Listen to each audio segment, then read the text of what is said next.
All right, we'll wait for a few minutes for others to join, then we'll start.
Okay, let us start.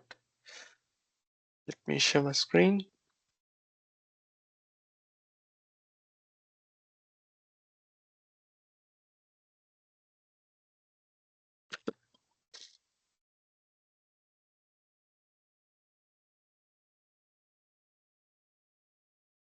I hope my screen is visible.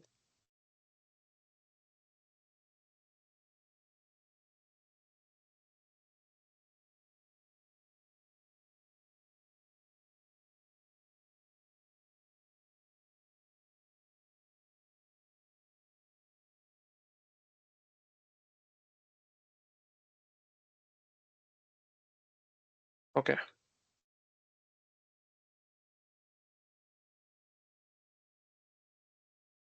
Yes, I think it's visible now. Right. Okay.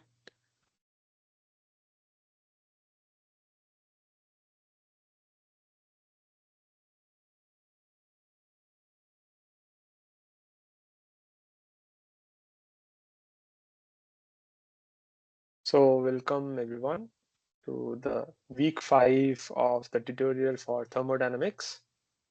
I hope everyone is regular to their lecture videos, assignments, as well as those who have missed the tutorials. They are also watching the videos on the YouTube. Okay, up till week 4. Okay. If you have any doubts at any point of time, you can ask me. And today we will be starting with second law of thermodynamics. So till last week, we have finished up with first law of thermodynamics completely, where our last topic was steady flow energy equations and unsteady flow energy equations discussion along with some questions. Okay, so let's start.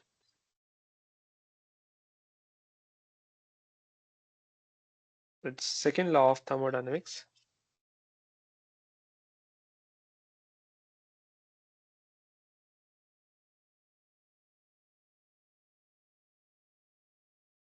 Or you can say it has a name, directional law.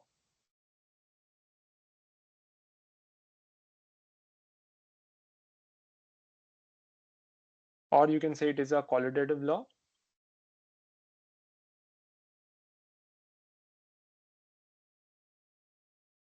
or you can say it is a law of degradation of energy.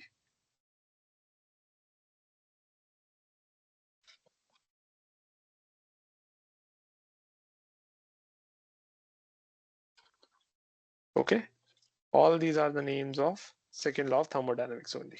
Okay, so in the first law of thermodynamics, it simply says that energy is converted, and it doesn't provide any information regarding the direction of possible energy conversion, okay, or the feasibility of the process.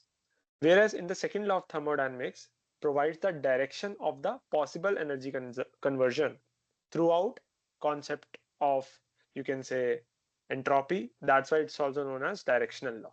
Okay, so we'll discuss what's entropy and all that in detail. And it is the second law of thermodynamics which is applied first before the first law of thermodynamics in numericals. Okay, so as in order to find the direction of process, and then we apply the first law of thermodynamics. Okay, so second law of thermodynamics generally tells you about the direction of the process. What is the quality of that process? That if you provide some work, if you provide some heat, what amount of work can be generated out of that heat supplied? Okay, so if you say that, I'll take a layman example, like if you have a vehicle, okay, if you put a fuel inside that, so if the fuel is put inside the vehicle and whole of the fuel you get, whatever the fuel you put, that you provided the heat to the system from that engine work, and you get whole amount of fuel, that is first law. Okay, that whatever heat you put is the net work or net heat you got out of that. Whereas it doesn't, uh, it's not actually valid thing. Okay, if you put some fuel inside that, some work will be carried out and some heat will be wasted out of it.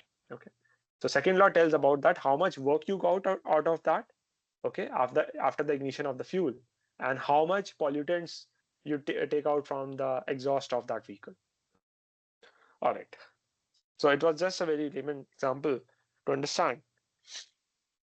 So first law, let me write here. First law of thermodynamics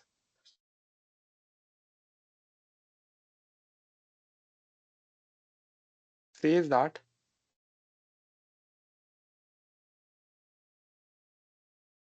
energy is conserved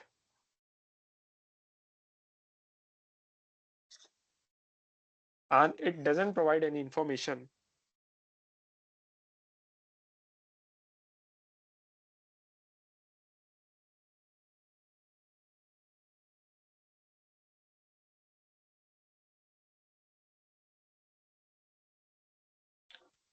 regarding the direction of possible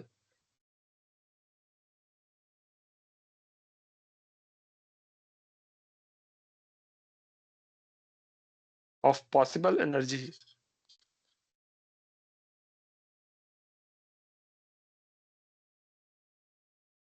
conversion, or you can say feasibility of the process.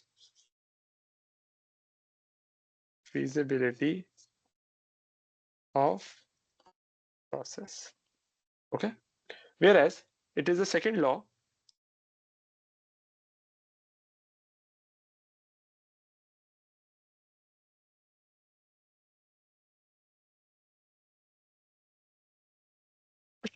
of thermodynamics which provides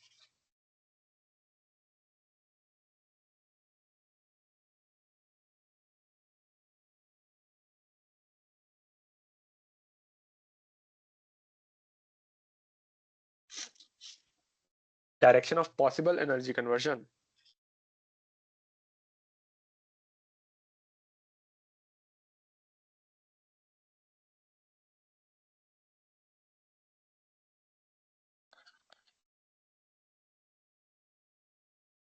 Okay. Through the concept of entropy.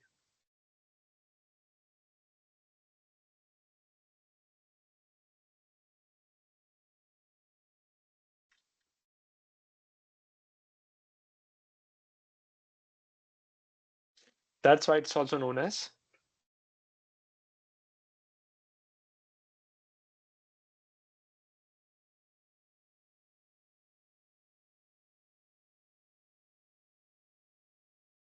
directional law.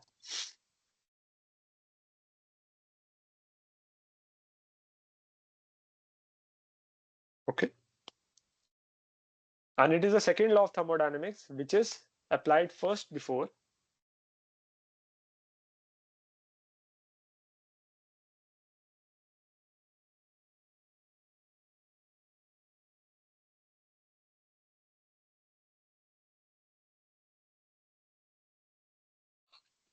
which is applied first before your first law in numericals.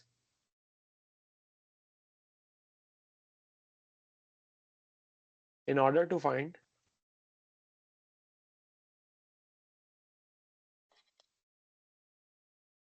direction of process.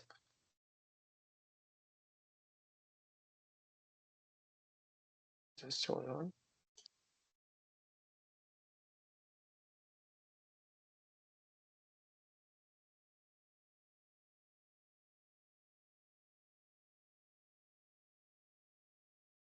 Direction of process, and that then you apply the first law of thermodynamics.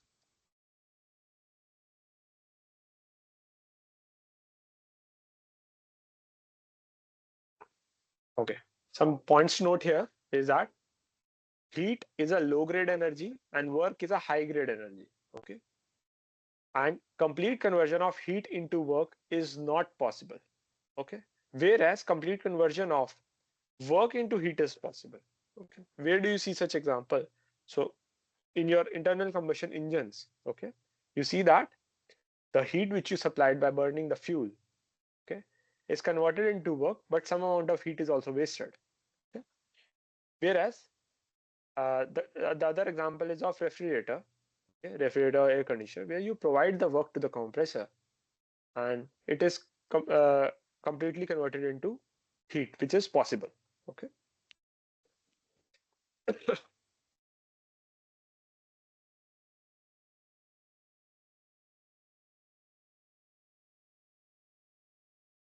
Heat is a low grade energy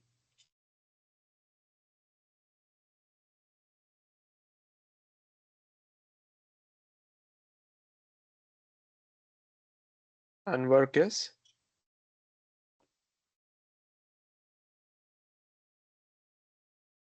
high grade. Next point, complete conversion of heat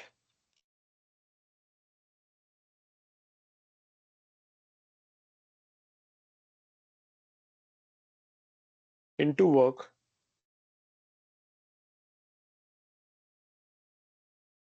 is not possible. Example,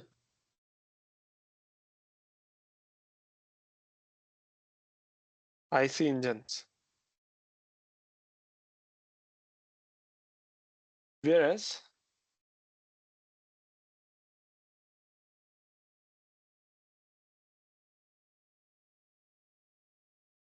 complete conversion of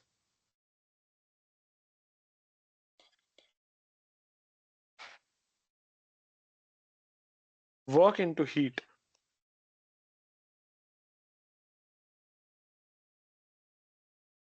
is possible. Example, refrigeration air condition. Okay, RSE you can say. All right, we understood what's second law. Now here comes the concept of thermal energy reservoirs. So what are thermal energy reservoirs? Are basically these are the reservoirs of infinite heat capacity. Okay, so there are two things. One is source, one is sink. Okay, so source is basically supplier of heat energy without affecting its temperature, whereas sink is absorber of heat energy without change in the temperature. Okay. So how much amount of heat you extract out of a source, it doesn't change the temperature. Whereas how much energy you give to the sink, still it doesn't change the temperature of that. Okay, so it's a reservoir of infinite heat capacity. What is thermal energy reservoir?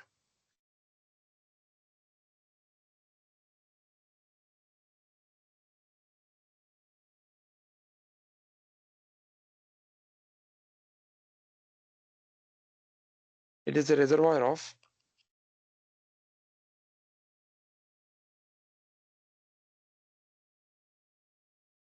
infinite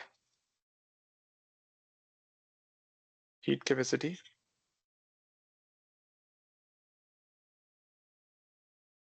Okay, so there are two things here. One is source and one is sink. So source is basically supplier of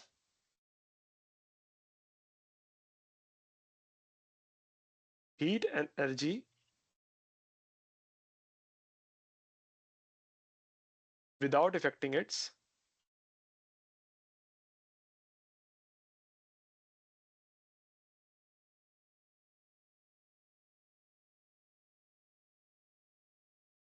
someone trying to join, without affecting its temperature. Whereas what's a sink? Absorber of heat energy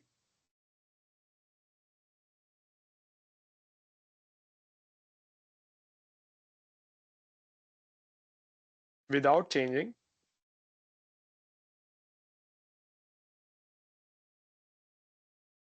its temperature.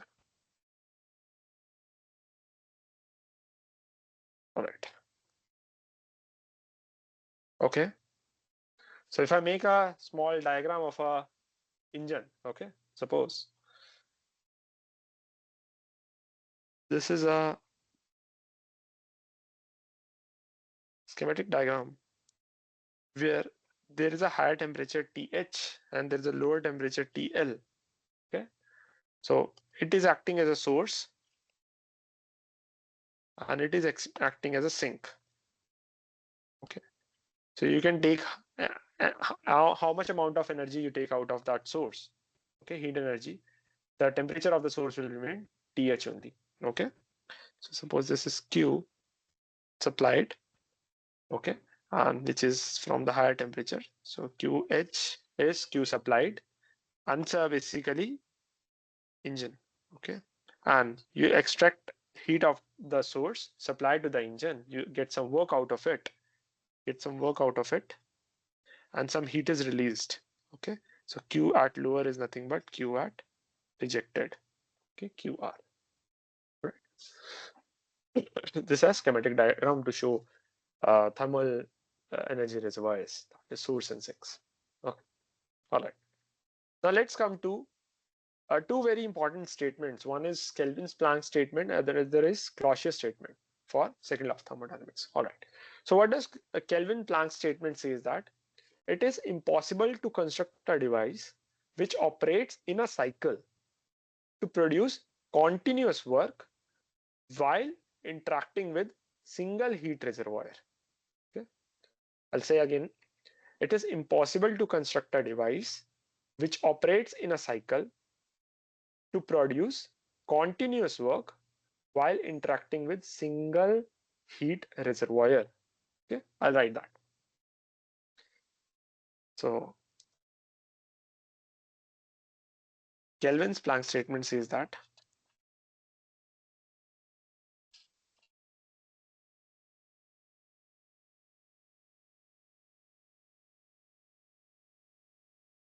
it is impossible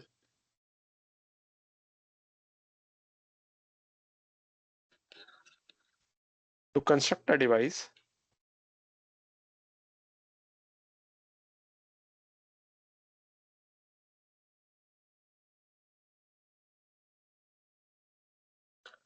which operates in a cycle. It should operate in a cycle which operates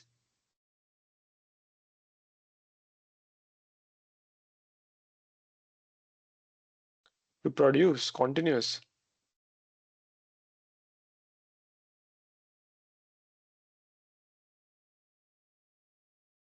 Work while interacting with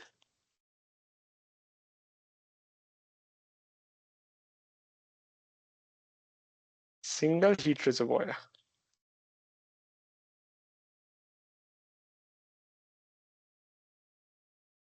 Okay, so what do I mean from here is that suppose you have a single heat reservoir, that is TH. You have a engine and you get a heat out of the uh, source. Okay, and you say that whole of the heat which has been supplied to the engine, whole of the heat is converted into work. It's not possible. You need to have some another thermal reservoir part here, okay, at T lower, that is the sink, where some amount of heat is rejected. Okay, that is only possible.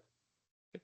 It is impossible to construct a device where only a single thermal interaction is happening for a device which is working in a cycle, and interaction is happening only with a single thermal reservoir. Okay, so it violates the second law state. Okay, all right. So that's the Kelvin's Planck statement. That is, it's impossible to construct such kind of devices. So I put a cross here. So it's not possible. So what can be possible is that instead of that, you have a T higher, you have an engine, you have a T lower, that is sink. You supply some heat, you extract some work out of it, and you reject some heat out of that. Okay, that's the thing. All right. So for such devices, the concept of efficiency comes, that how much amount of heat which is absorbed is converted into work. So what is efficiency? Efficiency of a system.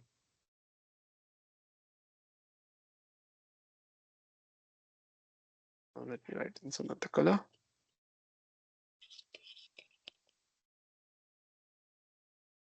Efficiency eta is nothing but what is your output and what was your input to the system.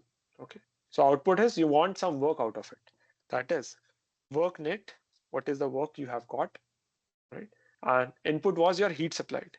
Input what is your heat supplied, QS. So work net is nothing but equal to Q net from first law of thermodynamics. Whatever the heat you supplied, Q net was there, that is converted into work net. So Q net is Q supplied minus Q rejected, net heat which is remaining. So we can write it as Q net upon Q supplied from first law. I'll write here, since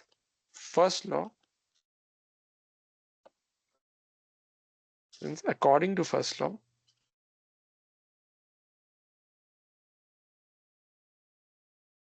cyclic integral of dQ net is equal to cyclic integral of work net. Right? We remember that. Okay. So what is heat supplied? Heat supplied is QS, which is converted into work plus Q rejected. Okay. So what is work? That is QS minus QR. All right. If you transpose it. So put back in here. Put this back in here. So what do you get? Efficiency is nothing but work net, that is, write it as work net QS minus QR by QS. All right. So which is nothing but 1 minus QR by QS. All right. That's one way of writing. Okay. This is actual efficiency. But if I want it to be maximum efficiency, so my process should be reversible process, right? There shouldn't be any irreversibilities in the system. So if I want it to be a reversible process, then what will be the efficiency for the system for reversible or maximum, whatever you want to say, is nothing but 1 minus T lower by T higher. Okay, so rejected is at lower, that is at sink, whereas supplied is at higher, that is source. Okay. So T lower by T higher. This is another form. How I got? So we know that from the thermodynamic temperature scale, heat is directly proportional to temperature. Okay. Heat is directly proportional to temperature for reversible process. Since thermodynamic temperature scale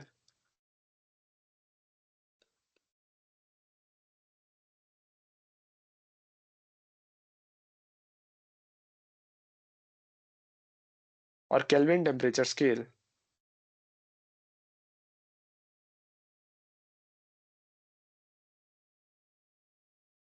for reversible,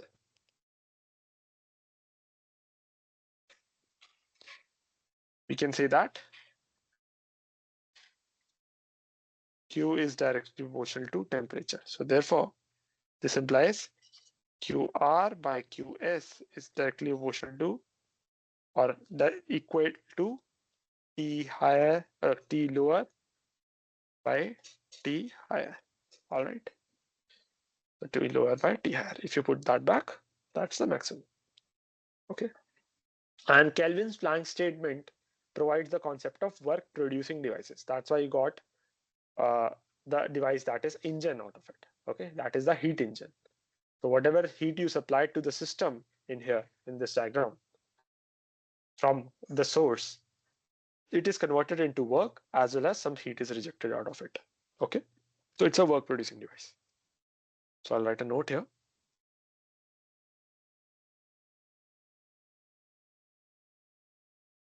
It says that Kelvin's Planck statement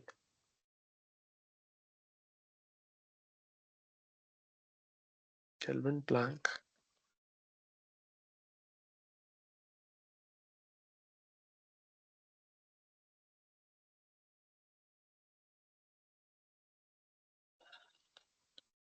provide concept of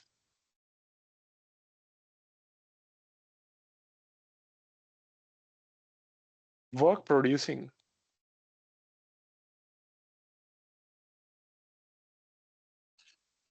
devices. That is heat engine. All right. All right. So this was Kelvin's Planck statement. Let's come to the Clausius statement. What does Clausius told?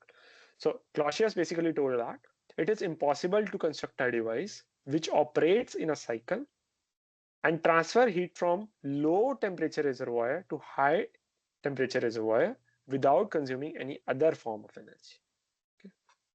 I'll again say that it is impossible to construct a device which operates in a cycle again, okay, and transfers heat from low temperature to high temperature reservoirs without any heat supplied. Let me write.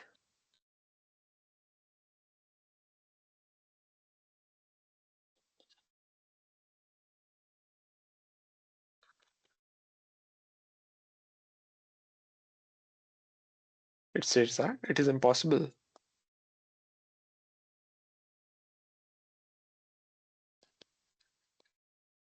construct a device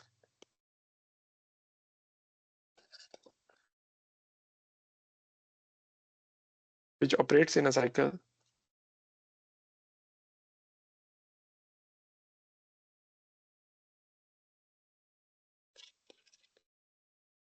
transfers heat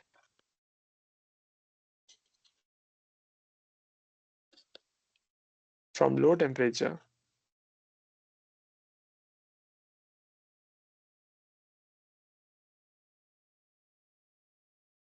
reservoir to high temperature reservoir without consuming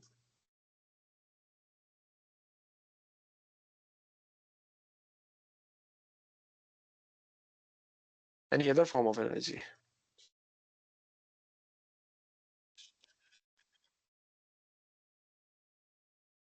All right. So what will be the device looks like again? So this is a higher source. This is a device and there is a lower source. Okay. So if you supply heat, that is, this time you're supplied is this. This is nothing but QL.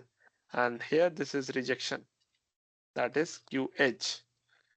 So if you give some work to it, if you don't give any work, okay, if work is 0, then it is not possible for any device which is getting absorbing the energy, which is absorbing the energy from lower, okay, and converting into a higher energy into a higher temperature reservoir. Okay, so if it is absorbed, it is not possible. It is impossible to construct a device which operates in a cycle, which transfers the heat from lower temperature reservoir to a higher temperature reservoir. See the direction of arrow from low to high without having any other form of energy.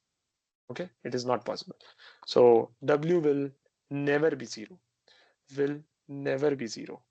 Okay. Okay. So work net will never be 0. So what kind of devices are here? Is that some refrigerator is there? Okay, or heat pump is there? I'll write here R. Okay, RE, refrigerator or heat pump, whatever you can say. So there are two kind of devices. So I'll write first of all D for the device here. Okay. So based on that, there is a concept of coefficient instead of efficiency. Here the concept comes of coefficient of performance or energy performance ratio. Okay, instead of efficiency, in the Clausius statement, this gives a device which is a work absorbing device. So there is a concept of coefficient of performance or energy performance ratio. If in the refrigerator you supply the heat but you provide the work in the form of electricity to the compressor, okay, that's why then only the temperature rises to a higher temperature source. Okay, heat is rejected to a higher temperature source. All right, so let me write the concept of coefficient of performance, that is COP, or you can say energy performance ratio.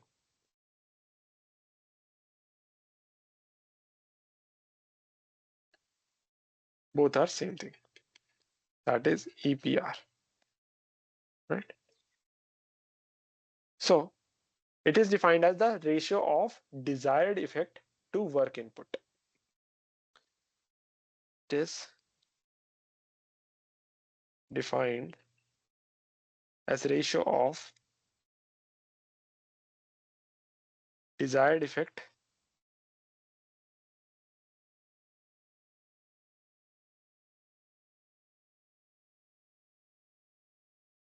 to work input.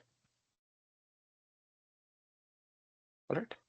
So for the two devices, either it's a heat pump or a refrigerator, the coefficient of performance will be different for both of them. Suppose we take a first device, that is heat pump. That is, if I make a schematic diagram for that, this is your heat pump HP. Okay, this is your lower source. So you supply heat from the Q lower and reject it higher, and some work is given as an input. Okay, work input. All right. So what will be the coefficient of performance for this? So what is the desired effect in heat pump? You want heat, the environment to get heated. So your desired effect is you want a higher heat, Q at higher, QH. Sorry, this is QH. Okay, that's your desired effect. COP of a heat pump, that is actual I'm writing. Okay, actual is your desired effect is Q higher temperature you want out of the heat pump. Okay, high heat you want out of that to that of work input. Okay, work input. So what will be work input? If you draw that Q low plus work input is Q higher, since QL plus work input is equal to QH. So work input will be QH minus QL. Okay, put this work input here. So this is nothing but QH upon QH minus QL. All right, that is the actual coefficient of performance. But if you want reversible or maximum, then you know that from thermodynamic temperature scale, heat is directly proportional to temperature. So COP for maximum case, maximum or reversible, then you will write T higher,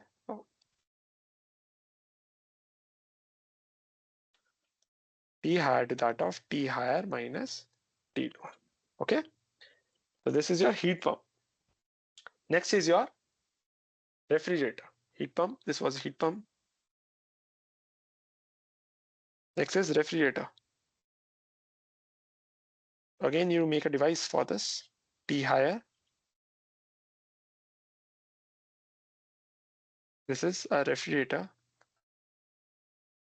And this is T lower. Okay, so you supply heat, give the work input, and you get heat at higher temperature reservoir. So what is the desired effect here this time? For a refrigerator, you want the surrounding temperature to get lower. Okay, you want heat to be rejected out of that system. So your desired effect is COP, again actual, is nothing but desired effect is you want Q lower to that of work input, and work input remains same, Q lower upon Q higher minus Q lower, right? So what is COP maximum or reversible? Again, from temperature scale T lower by T higher minus T lower, right? So this is all for both the devices. Okay.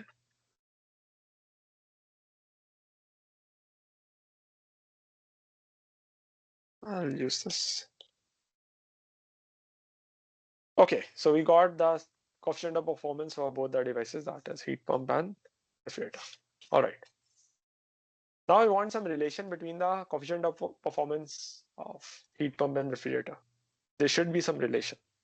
Let's come to that. Just give me a minute, guys. I'll be back.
Okay, let's come back. Let me separate this to.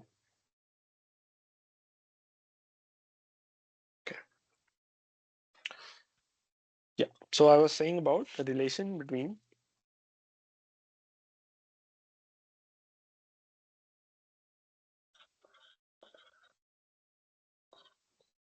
COP of heat pump and refrigerator. Okay, let's find out. So if I add 1 to COP of your you say refrigerator, okay, that is R, right? So what was COP of refrigerator from above? This is T lower upon T higher minus T lower. Okay, this one. So I'm talking about maximum, okay, not actual. So T lower upon T higher minus T lower.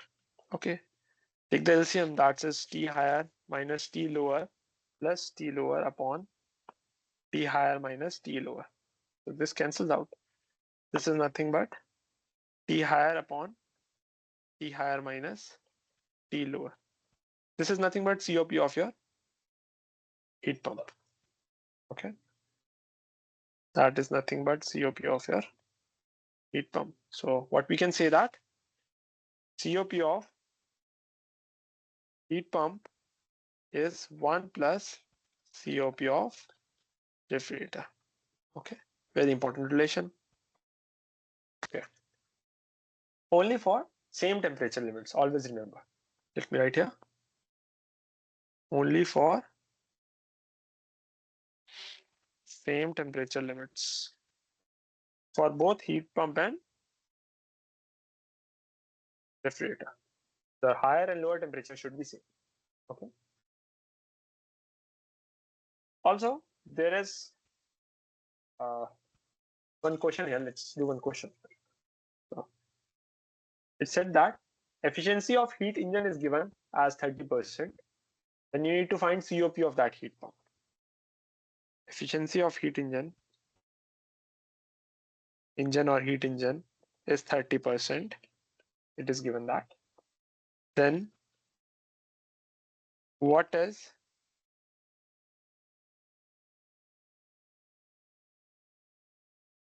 COP of your heat pump? That is your question. All right, try this. This efficiency is given and you need to find out the COP of heat pump. Take a minute and think. And all I'm talking about reversible, okay? Maximum.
Okay, I guess you might have tried. So what was the formula of efficiency? Is nothing but 1 minus T lower by T higher. That was the formula from here of the efficiency. This one, reversible, T1 minus T lower by T higher. Okay. So what can you write it as? And it is given as 0.3 in terms of if you convert from the percentage to the decimal value. Okay. So you can write as T higher minus T lower by T higher. That is 0.3 only. Okay. So, or use in other sense, you can write like this.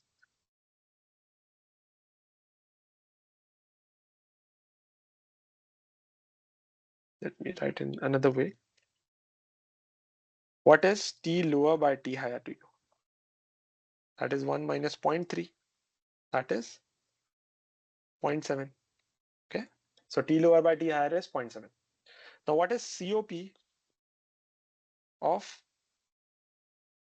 heat pump? That is nothing but T higher upon T higher minus T lower. Okay.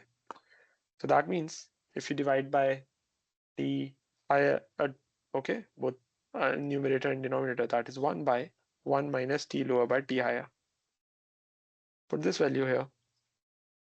That is 1 by 1 minus 0.7. That is 1 by 0.3. Okay. So that is 10 by 3. That is 33. That is 0.33. Sorry. Okay. Sorry, 3.33. 3.33. Okay. That is your COP of heat pump. What I was trying to say earlier was, where I took that, was another way was here. It was written T higher minus T lower by T higher is 0.3. Okay. This is efficiency. If you reverse that, T higher by T higher minus T lower, that is 1 by 0.3. Correct? And that is nothing but your COP only. All right. Of the heat pump. So you can say that COP of heat pump is reverse of COP of efficiency. Okay. COP of heat pump is equal to 1 by efficiency of heat engine. All right. Or all right. So another statement I can say that COP of heat pump is first of all 1 plus COP of refrigerator, as we proved above, and it is inverse of efficiency of heat engine. So very important statement. Again, only for same temperature limits.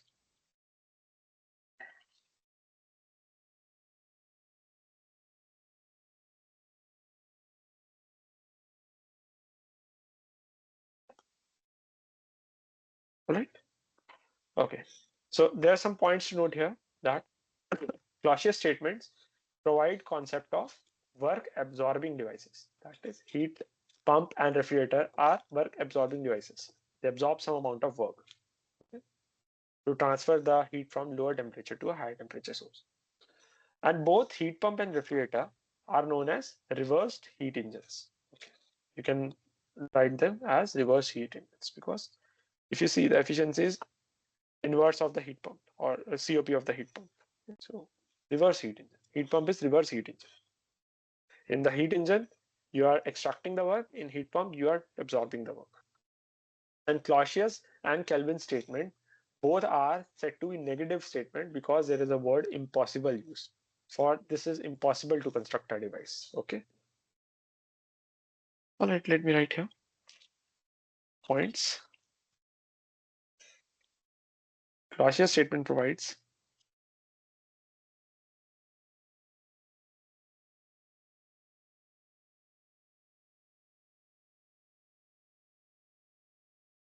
concept of work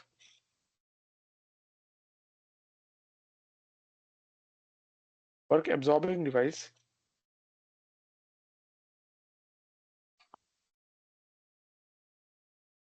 that is heat pump and refrigerator. Okay. Both heat pump and refrigerator are known as reverse heat engine.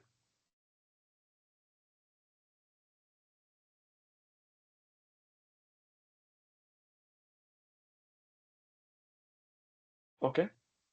And Clausius and Kelvin statements are uh, Kelvin are negative statements.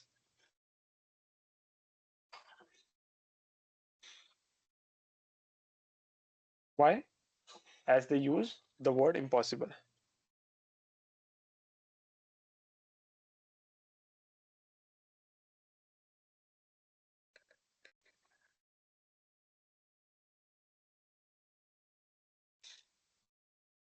Okay. All right. Now, what is Clausius inequality? Let's come to the concept of Clausius inequality.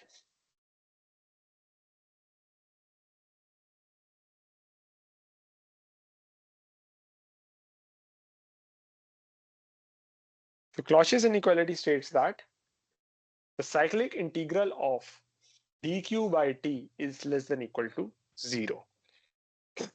According to this,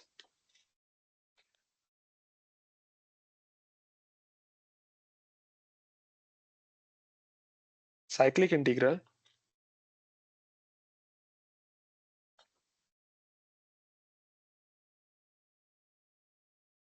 the factor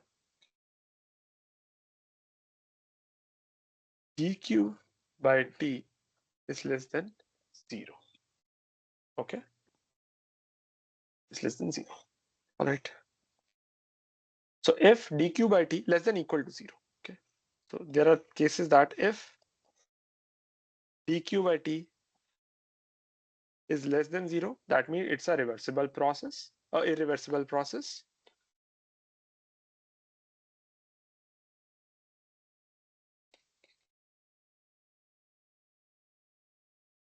If it is equal to 0, we write like this.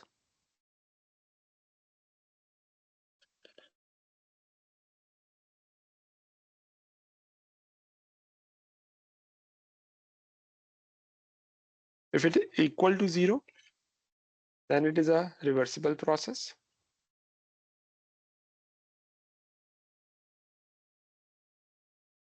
And if it is greater than 0, then it is an impossible process. Impossible device will be there. Okay. So I'll write process instead of process, I'll write device. It's an irreversible device. It's a reversible device.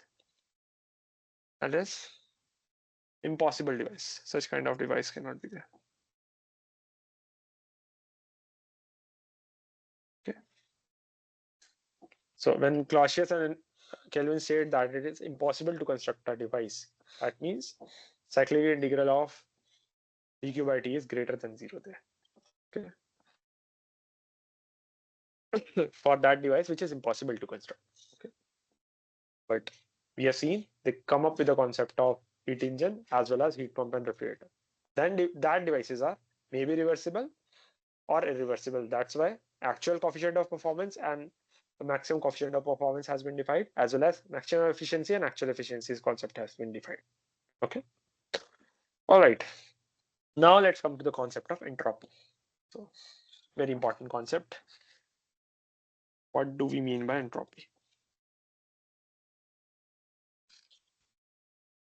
So entropy is nothing but measurement of randomness. Okay. Or you can say that what is the disorderness associated with the molecules of the system. Okay. So it's basically tells you the irreversibility in your system. What is the irreversibility in your system? So whatever there is, how much amount of randomness is there in your system, or what is the disorderness associated with the molecules between the molecules in that system. Okay. So it's basically irreversibility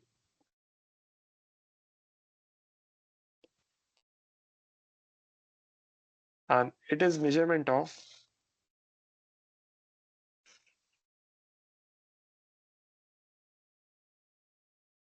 degree of randomness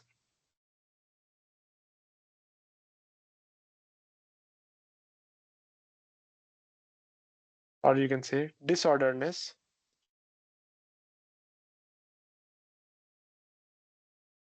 associated with molecules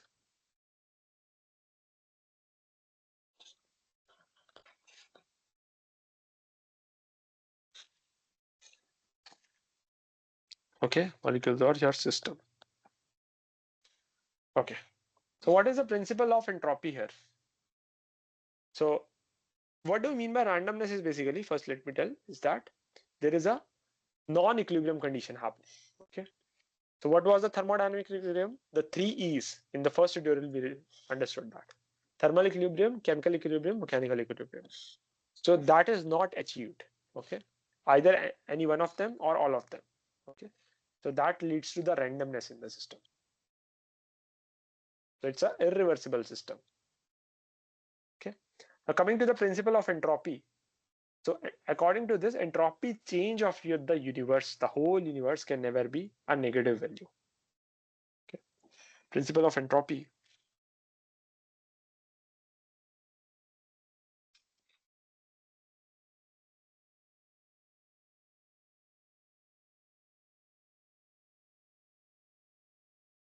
According to this,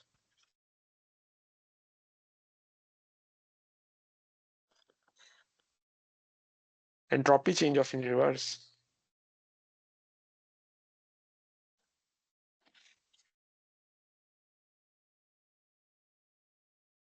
can never have negative value.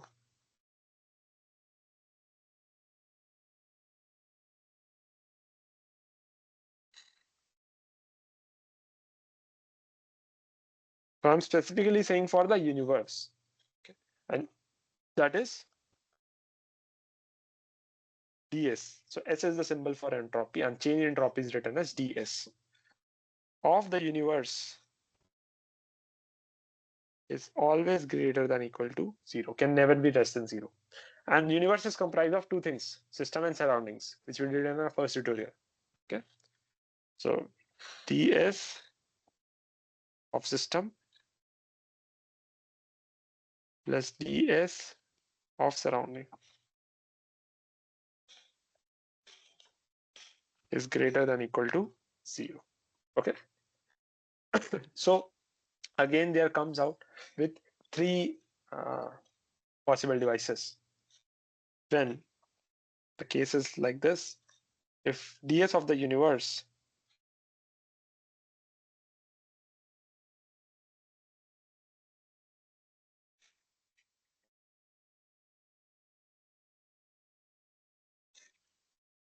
is greater than 0, that means it's an irreversible device. If entropy is greater than 0.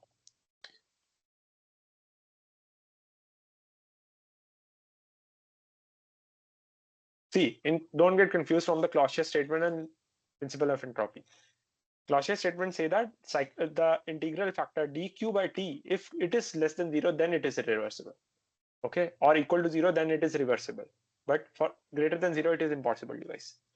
Whereas universe, in the principle of entropy, it says that entropy of a universe, if greater than 0, it is irreversible. Equal to 0, it's reversible.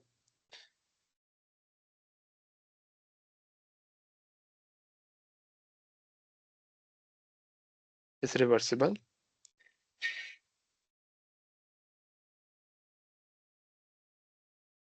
And if it is less than 0, then it is impossible device. Okay, because universe cannot have a negative entropy.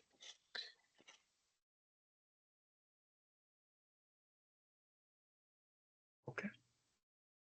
Now let's come. This was the entropy of change of the universe. Now what will the entropy change of the system we need to solve? So system universe is nothing but system plus surrounding. So we are focused on what is the entropy change of our system, because our focus is always the system. So far, what we have done. Okay. So what's happening to our system? Entropy change of system.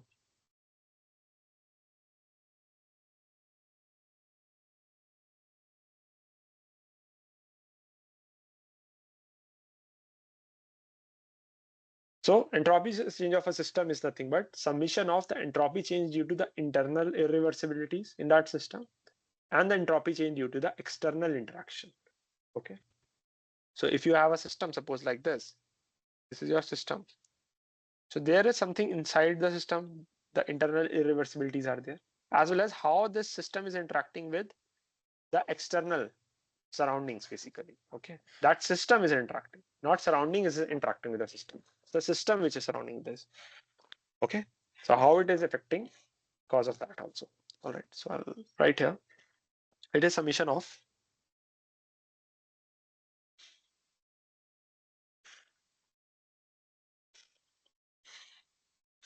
entropy change due to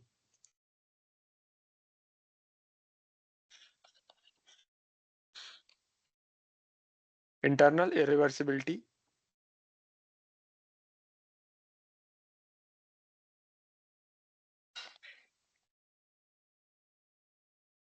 entropy change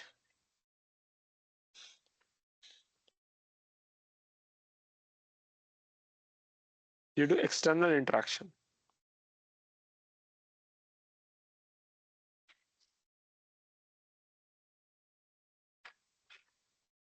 What do I mean by here is that ds of the system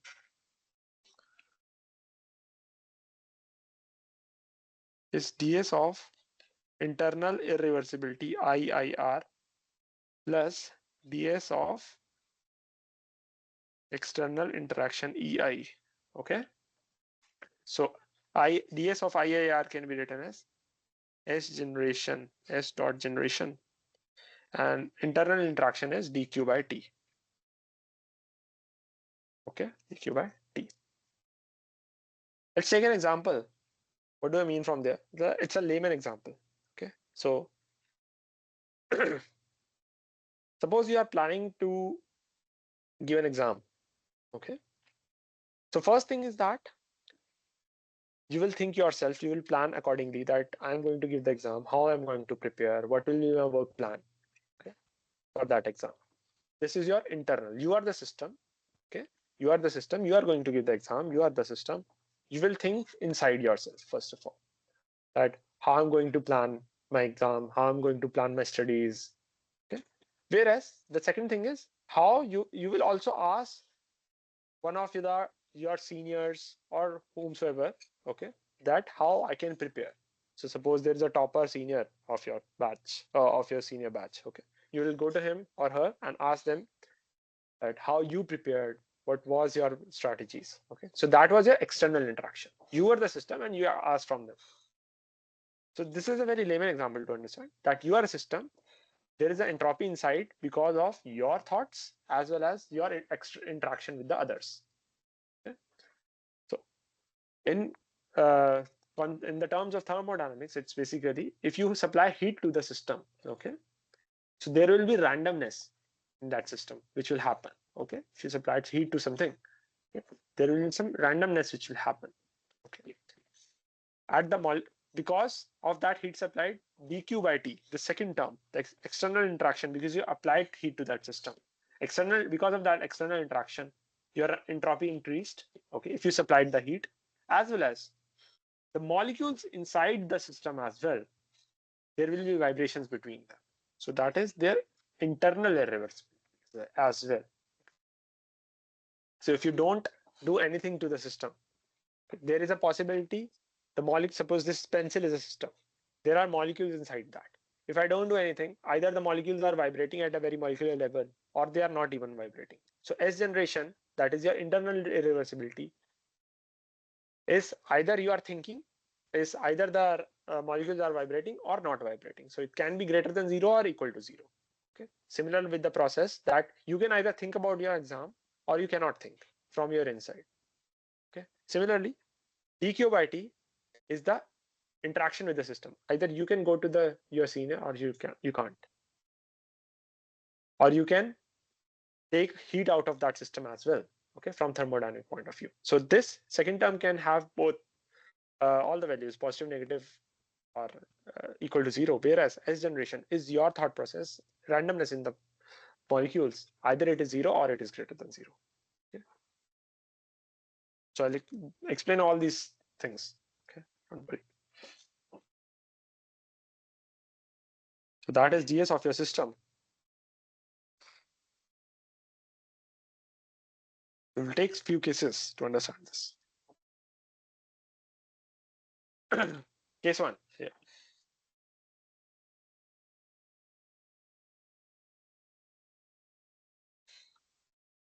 A system is internally reversible.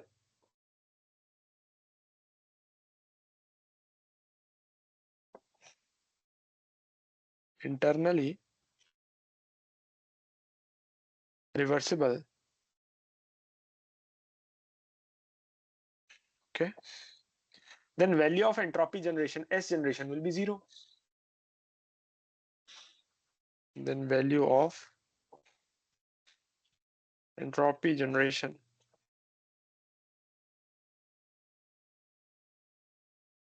is 0. And entropy change of system is given by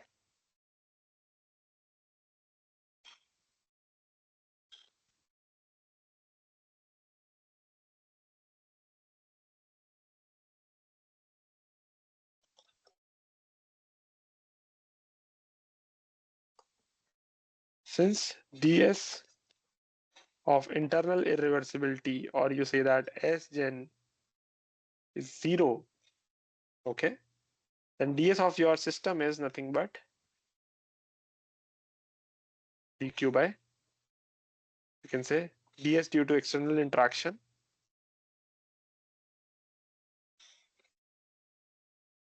that is dq by d. So here again few cases comes that what will be your dq. Let's subdivide this.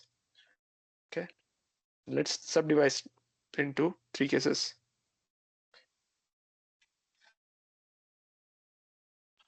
Case A,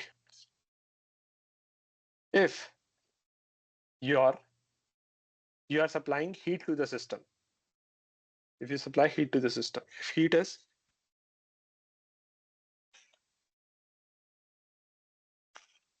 supplied to system, okay, then entropy change will be greater than 0, dq is greater than 0. Then entropy change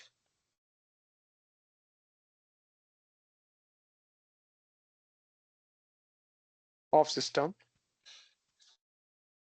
please focus that I am always saying system, I'm talking about system, not surrounding, not universe, is having positive value.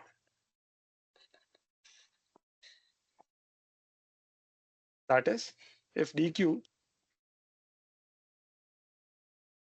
greater than 0, that means dq by t is also greater than 0. This implies ds of your system is greater than 0. Okay, because you're supplying heat to the system from this case. Next case is case B.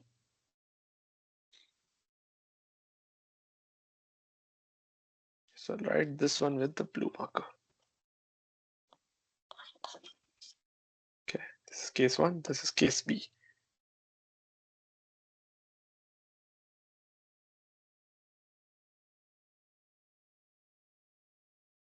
Case B is if heat is rejected out from the system. If heat is rejected from the system,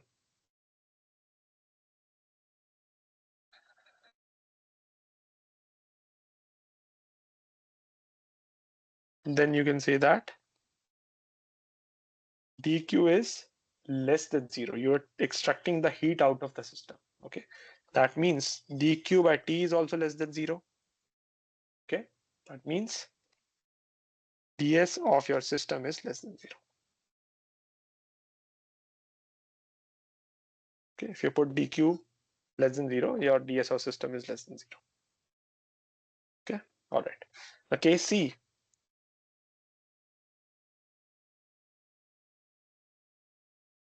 If system is insulated,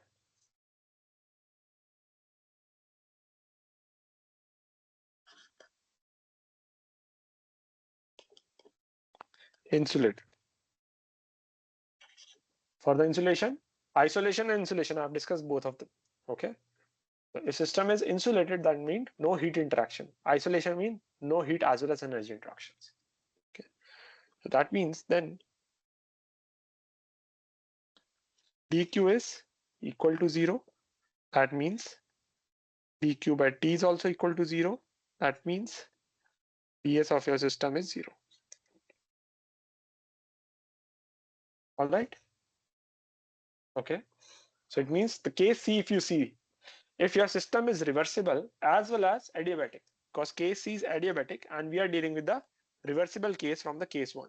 Okay, it's a reversible, internally reversible. Okay, and in internally reversible we have insulation, that is adiabatic case.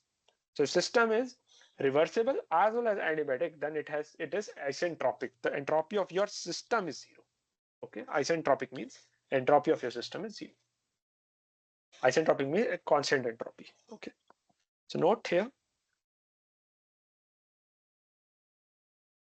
very important statement is this. A lot of time you will see this statement. If system is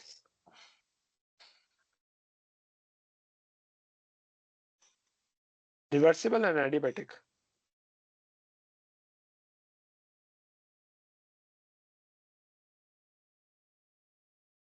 okay, then it is said to be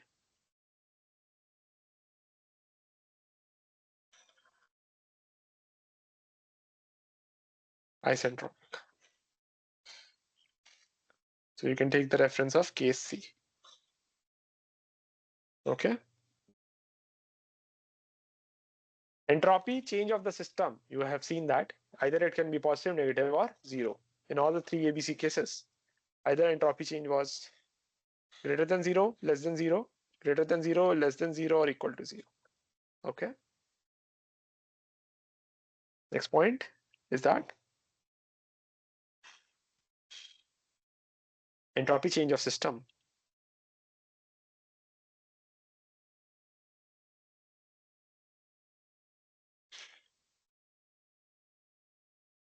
I'm again emphasizing that it is we are talking about system. May have positive, negative, or zero value. Positive, negative, or zero value. All right. But entropy change of universe can never be negative. Okay, it's always positive or zero. But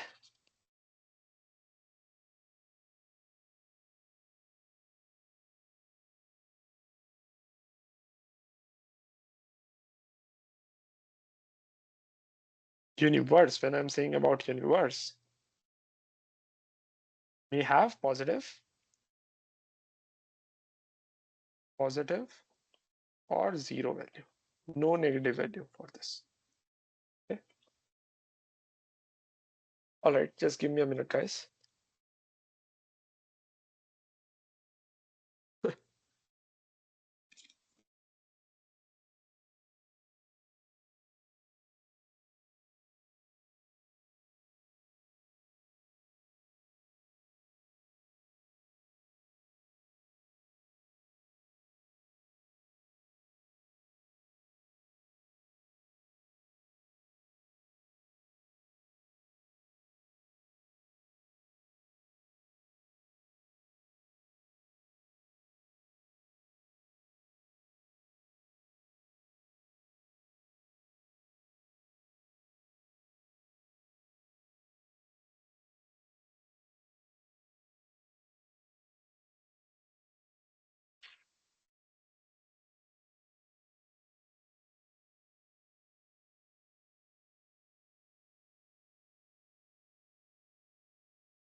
Okay, let's come to the case 2.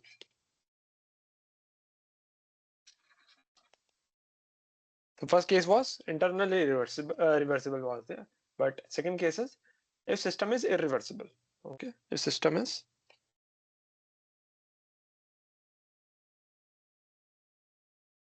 earlier it was reversible, this time it is irreversible. Then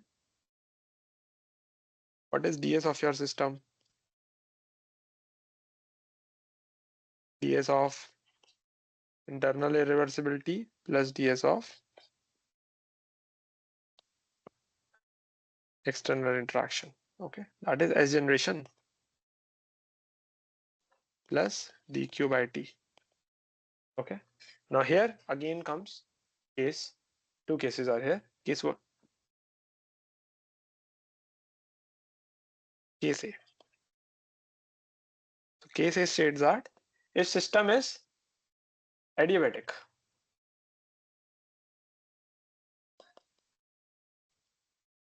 insulated, adiabatic, that means dq is equal to 0. This implies dq by t is also equal to 0. This implies ds of system is nothing but S generation. Okay, because this term becomes 0 here. All right. So here we can note that value of entropy generation is always greater than 0, as I have explained before. Okay, point to note here, can is always greater than equal to 0, can never be negative. Either you can think about preparation of exam or you cannot. Okay, so either there is a randomness in the molecules at molecular level or no randomness. No.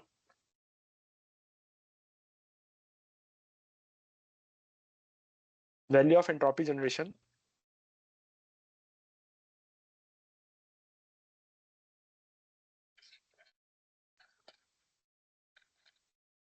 is always, that is S gen is always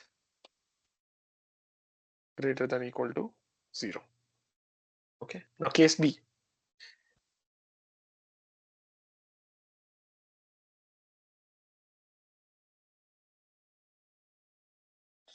So case B states that if there is increase in internal irreversibility, it can be compensated by decrease in external interaction.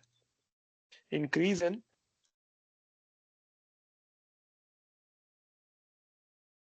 internal irreversibility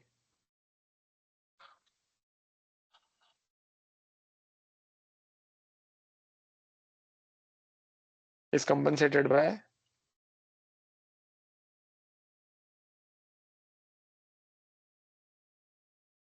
decrease in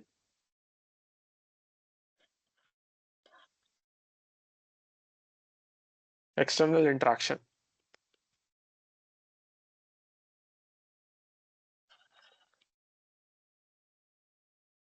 Then value of entropy changes 0.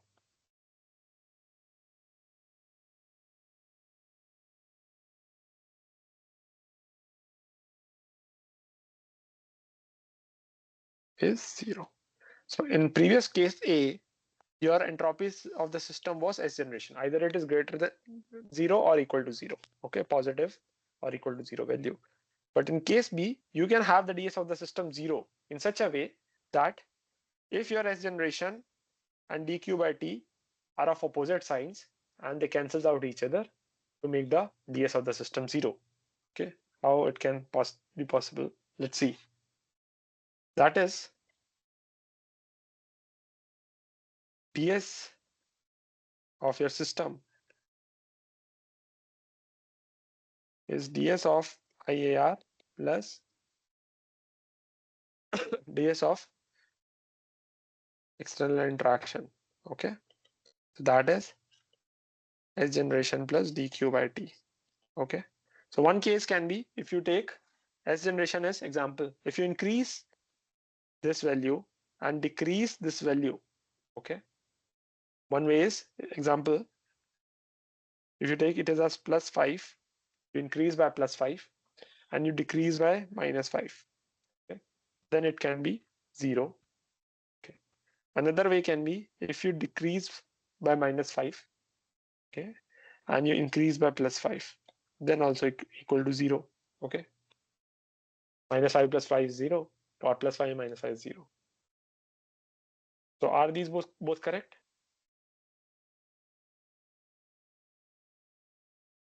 No. So this case is not correct. Okay. This case is correct. Because S generation can never have a negative value. Okay. This can have a positive, negative, or 0 value, but this cannot have a negative value. All right. So for a system to be isentropic, it is, so from here a statement comes here that for a system to be isentropic, because here ds is equal to 0. Okay, ds is coming out to be 0. How you will get that? It is not compulsory the process should be adiabatic and reversible. Okay, so here ds is 0, but it is not anywhere told that it is either reversible or adiabatic, because this is not 0 and this is also not 0.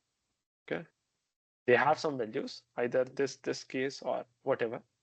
Okay, but if process is reversible adiabatic, then it is for sure that it is isentropic.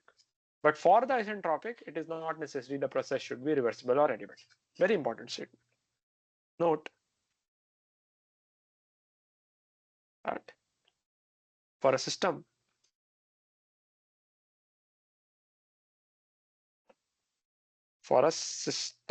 okay, to be isentropic,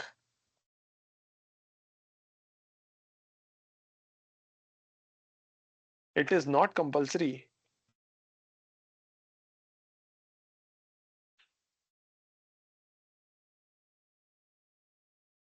to be adiabatic, to be reversible and adiabatic. But if the process is reversible adiabatic, then it is always isentropic. PFC. Okay.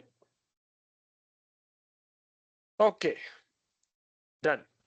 So we are done with cases of entropy change of the system. Okay. Now let's come to the equations which you might have seen at your levels as of the TDS equations. Okay. Entropy equations. And what are the integral form of the TDS equations as well. So let's come to the TDS equations.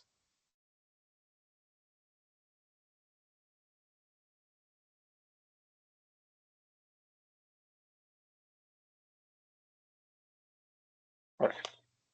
So we know that from the first law of thermodynamics, dq is nothing but du plus pdv. Okay.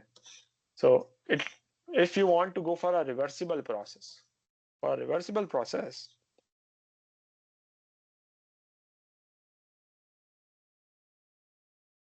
there were some conditions to use this equation. Okay, I've written those conditions earlier, explained in very well detail. Okay, you can see that. For a reversible process, we know that ds of system is nothing but dq by t, because S generation will be 0 in that equation for a reversible process. The S generation in this equation for a reversible process is 0. The S generation is 0. It's only left with dq by t. Okay, it's nothing but dq by t. Okay, so put this, that means dq is nothing but tds. Put this dq back here.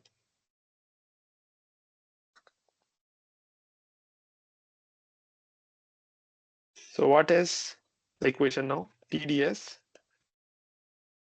du plus pdv. Very important equation.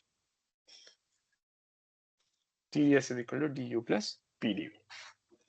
Now we know that h is enthalpy h, u plus pv. If you take a differentiation of it, it is du plus pdv plus vdp. And du plus pdv is nothing but dq plus vdp. Okay, and dq is nothing but TdS. Again, you know that TdS plus VdP. If you put this here,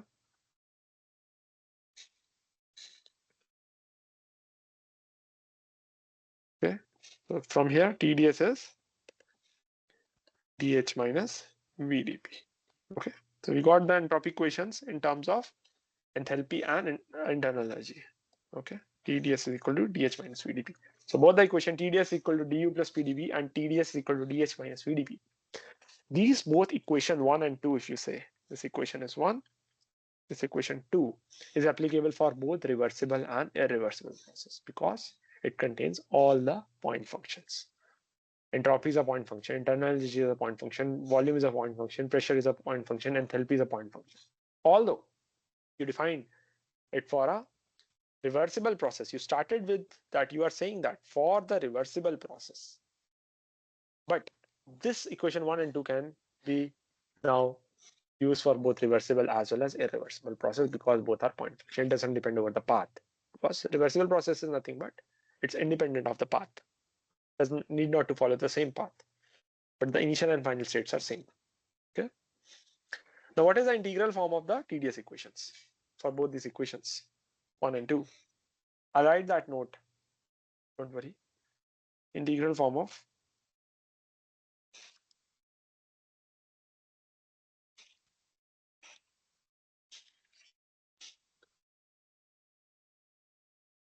TdS equations. First TD equation was TdS is equal to du plus PdV. Okay. So ds can be written as, transpose this t to the right hand side. Now you know that since u is CVT, okay, CVDT,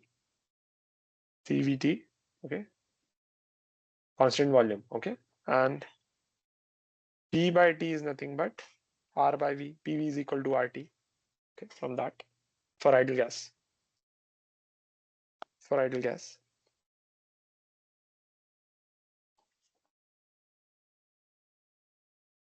So you can write CVT dt, CVDT by T, because it's du, and it can be written as R dV by V, okay.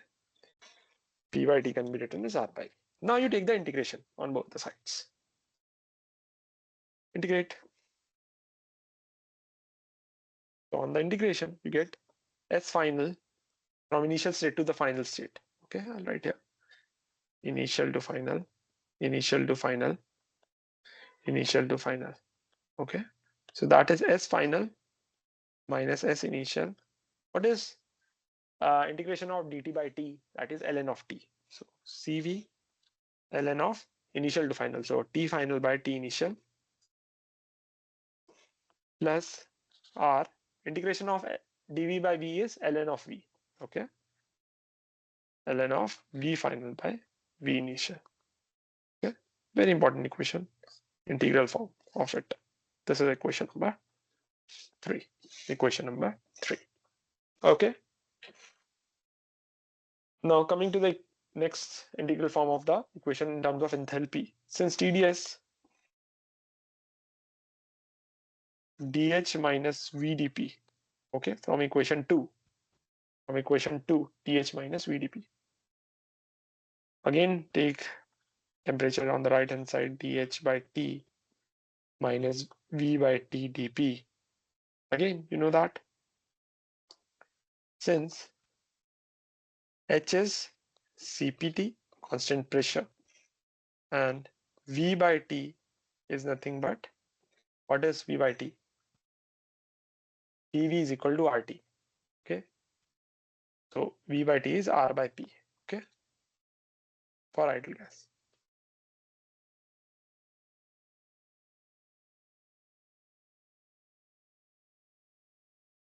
So put these values. So DH is Cp dt by T minus R dP by P. Okay, that is your ds. Again integrate. from initial to final state.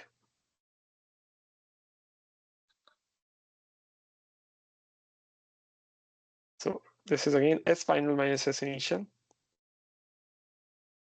dt by d is ln Cp ln T final by T initial minus R ln P final by P initial. Okay. This is equation number 4. Again, this equation 3 and 4 both are in terms of point functions. So again, it can be applied for both reversible and irreversible process. So here we'll write the note, very important note, that equations 1,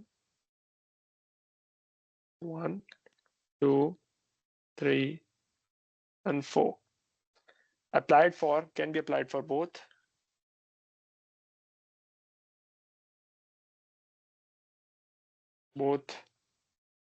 reversible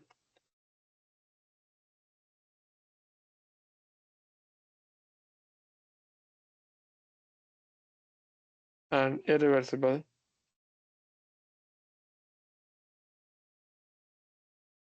process. Since point functions are coming.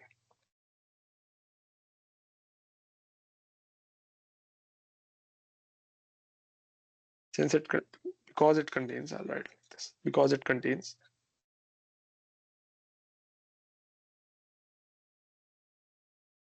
all point functions.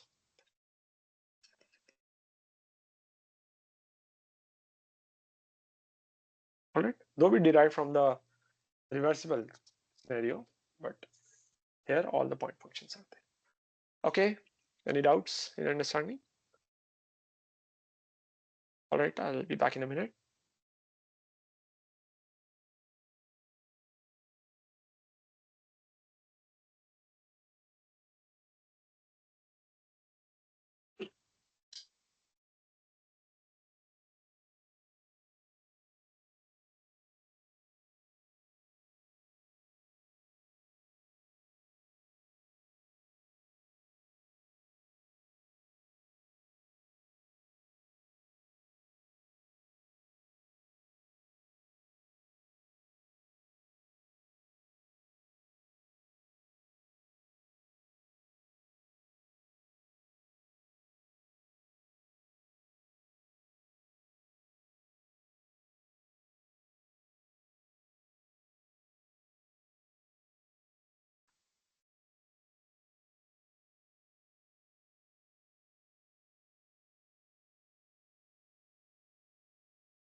All right.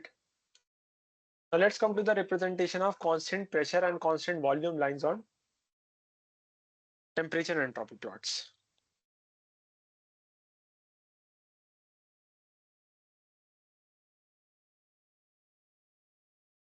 pressure is equal to constant and volume is equal to constant lines on TS plots. Okay, so if I have a TS plot like this, temperature, entropy, temperature on y-axis. So if you see from my state 1 to state 2, I'm going, okay? If I'm going from 1 to 2, if I'm going from 1 to 2, we'll use this color. That means it's a heat addition process, isothermal heat addition, because temperature is constant from 1 to 2, okay? So it's a heat addition process. Entropy has increased of that system. Entropy has increased of that system. So heat has been added to the system, okay, from 1 to 2. Whereas if you go from 2 to 1, okay, 2 to 1, then it's a isothermal heat rejection process. Isothermal heat rejection process. So isothermal heat addition. Why heat addition? Because entropy has increased. Okay, and this is a isothermal heat rejection because entropy has been decreased from going from 2 to 1. All right. Next curve. If I have a temperature entropy plot like this, and the curve looks like this, there is a state 1 and there is a state 2. Okay, so if I'm going from 1 to 2 like this, so what is happening? Entropy is same this time. I think it doesn't look like a vertical line. Okay, so if I'm going from 1 to 2, what is happening? It's an isentropic at constant entropy. That means an isentropic. Okay, entropy is constant. If you see, the temperature was constant. It's an isentropic compression when you are going from lower temperature to higher temperature. And when you are coming from 2 to 1, it's an isentropic expansion. Let me write.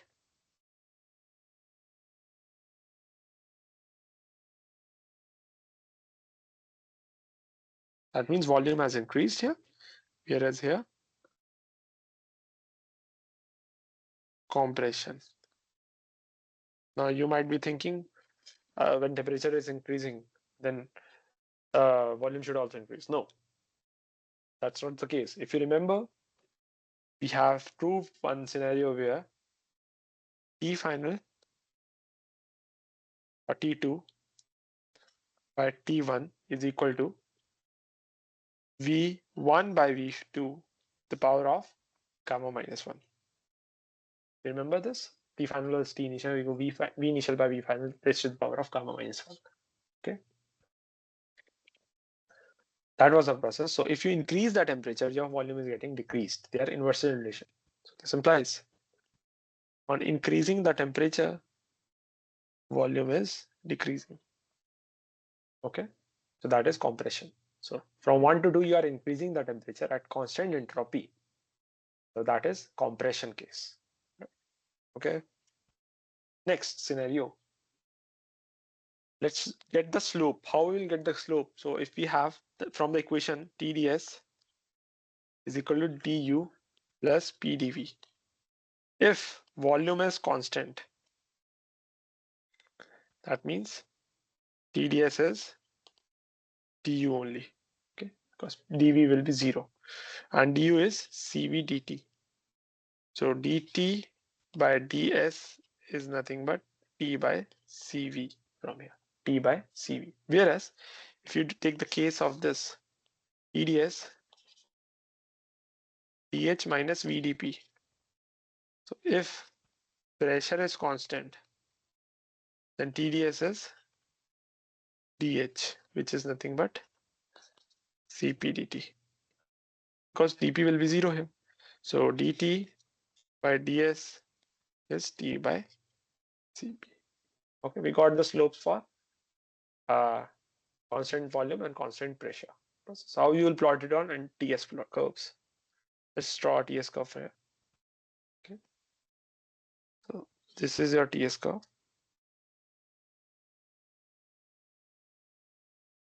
Okay,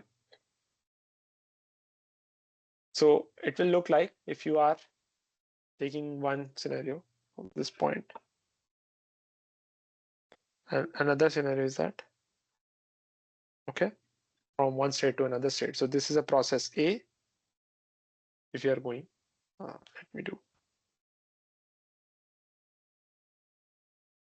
If you are going like this in the process A, this is your process A, this is your process B,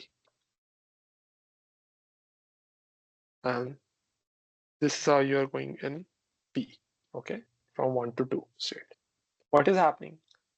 Which slope, first of all, which curve is for which? If you see the slopes, we know one has a higher slope, one has a lower slope. What is happening? Since we know that value of Cp is always greater than Cv, okay, we always know that thing. So denominator for this case is higher, so slope will be lower. Denominator for this case is lower, slope will be higher. So we know that higher slope is for volume, constant volume process. So this is a constant volume process, this one. This is a volume is constant. And this is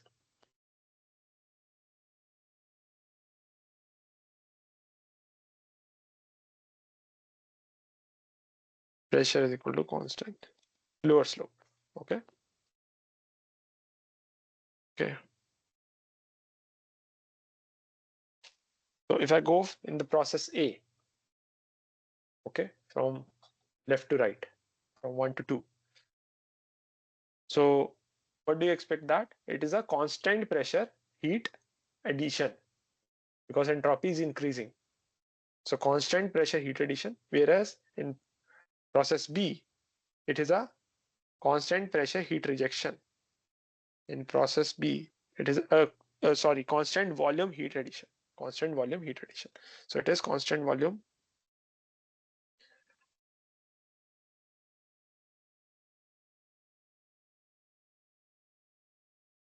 heat addition because entropy is increasing. And this is constant pressure heat addition. Again, entropy is increasing. Okay. So if you take reverse signs, then it's a rejection, heat rejection at constant pressure or volume. Since here I'll write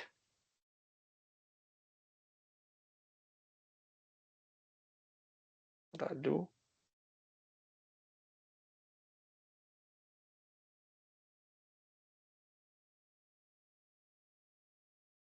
I'll just drag it some here.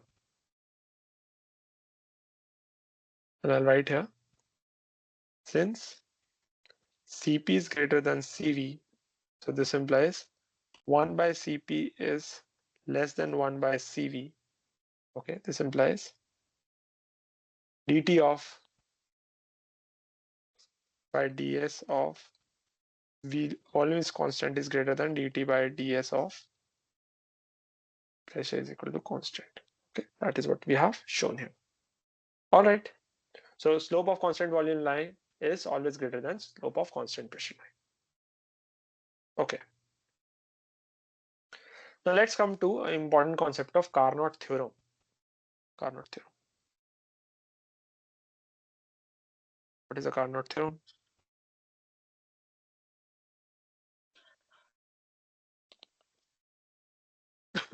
So a Carnot theorem is nothing but states that if there are heat engine that works between two heat reservoirs, are less efficient than a Carnot heat engine that is operating between the same reservoirs. Okay, that works between the same reservoirs. So if I have a device, a heat engine, so if I make a plot of it, TS plot.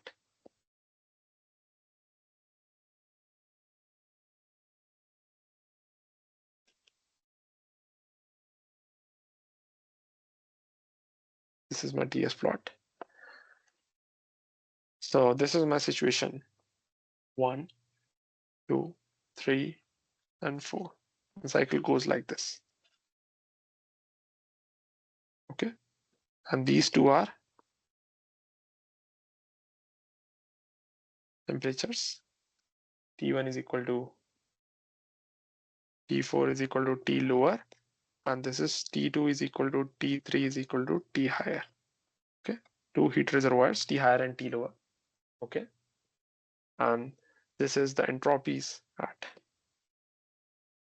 S1 is equal to S2. And this is entropy S3 is equal to S4. Okay. So what is ds of a system?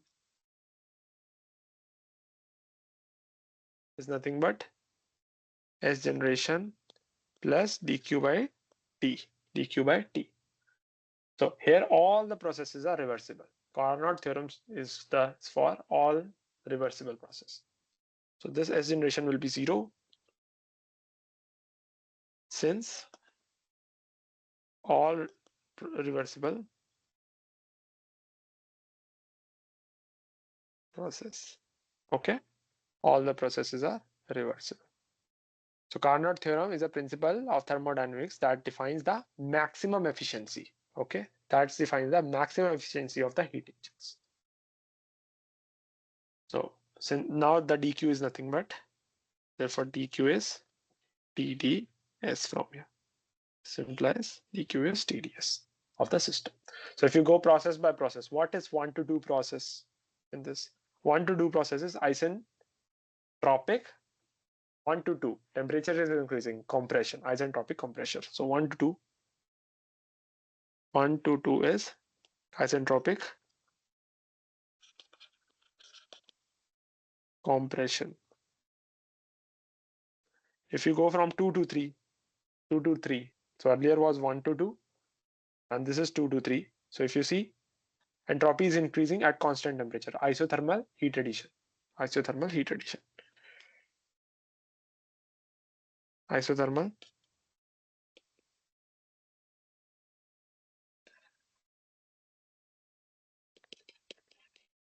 okay. So heat is added here. So heat is added. Okay. So 3 to 4. What is the process 3 to 4? Again, entropy is remaining same here. Entropy is remaining same, but temperature is dropping. That means it's an expansion, isentropic expansion.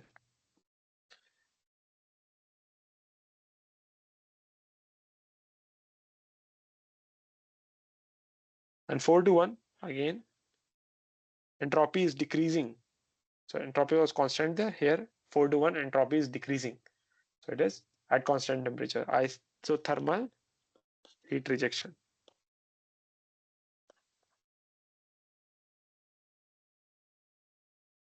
So heat is getting rejected out of the system. Okay, Q supplied or Q higher, and it is Q lower. Okay, it is rejected out of the system. So what will be the pressure volume plot for this? If you want to do, you got TS, you know the TS plot. What will be the pressure volume plot? So pressure volume plot will look like something like this.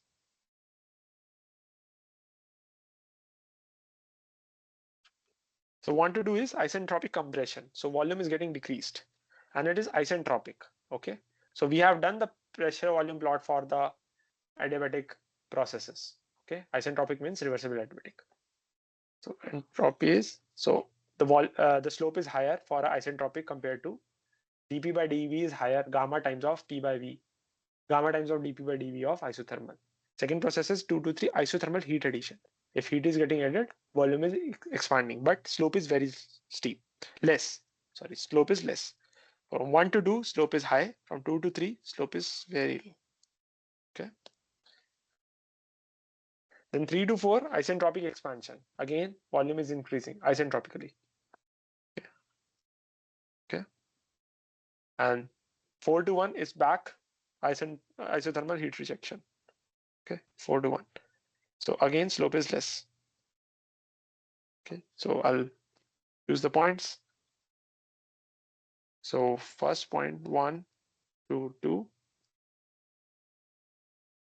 2 to 3, 3 to 4. All right.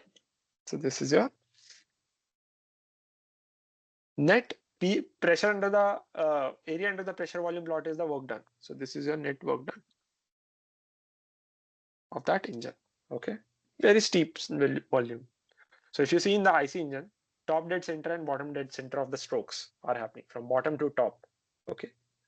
So what is your bottom dead center is the point top dead center, that is your position 2 after the stroke from 1 to 2 compression has happened. So this is your top dead center TDC, and what is your bottom dead center is basically isothermal expansion where it has expanded, that is from 3 to 4 isentropic expansion, sorry, 3 to 4, that is your bottom dead center.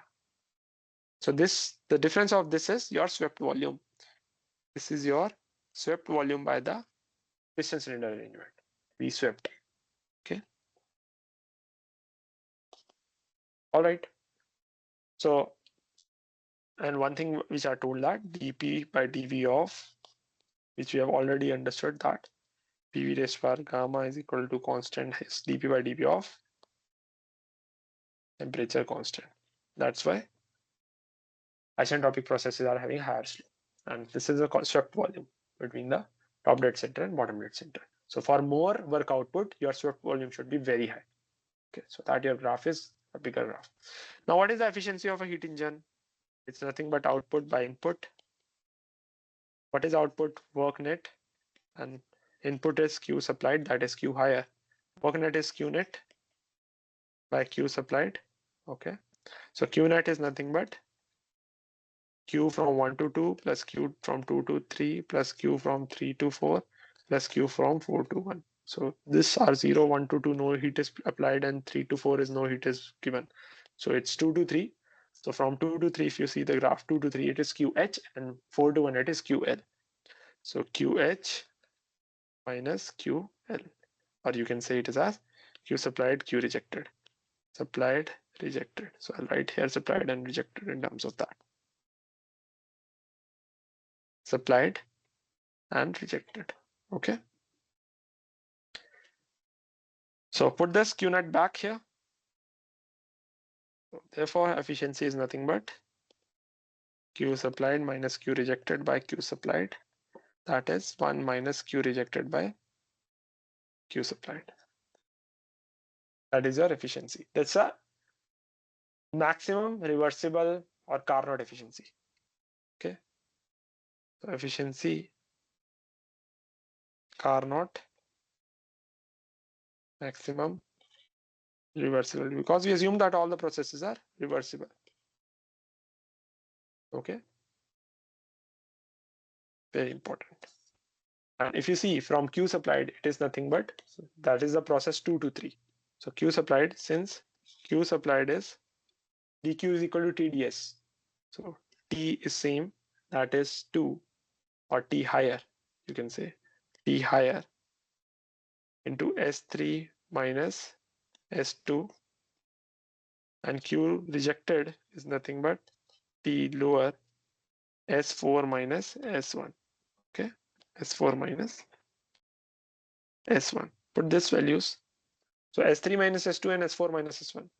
If you see here, S3 minus S2 and S4 minus S1, both are same. Okay, both are same only. So that is only left with T higher and T lowers. So therefore, efficiency Carnot maximum reversible 1 minus T lower by T higher. Okay. So this is the efficiency of a Carnot engine, maximum efficiency. All right. So there are some drawbacks of the Carnot cycle as well. I hope we'll discuss those in the coming tutorial. Okay. So this was the Carnot theorem. It says that the efficiency of a Carnot engine is maximum to that compared to the maximum efficiency of the heat engine compared to any other engine. Okay. So for a working at the same temperature reservoirs, that is T1, T4 are TL, two reservoirs at and T2, T3 is equal to T higher. Okay.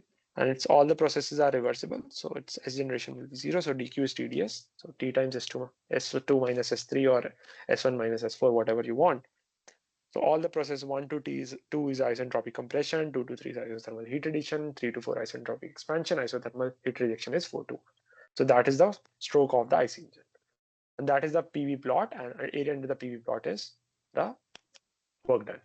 So V swept is the swept volume by the piston cylinder arrangement in the IC engine from TDC to BDC. And we know that slope of a adiabatic process is gamma times higher than the slope of isothermal. That's why 1 to 2 process a higher slope compared to 2 to 3.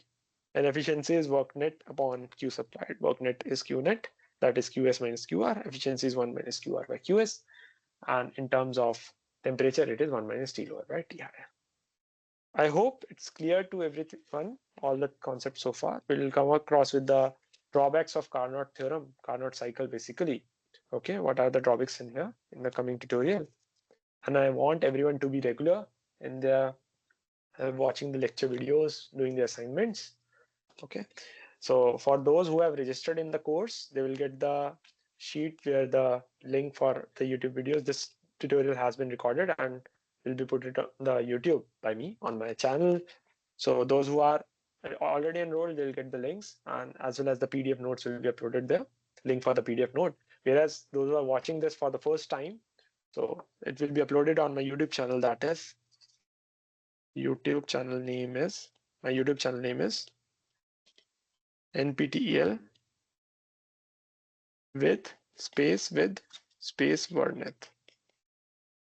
Okay, NPTEL with Varnit. So you can find out, and in the description of the video, I'll put that link where you will see the PDF notes of this. All right, I hope there are no doubts remaining, and I'll see you in the next tutorial next Tuesday. Okay, all right, till then.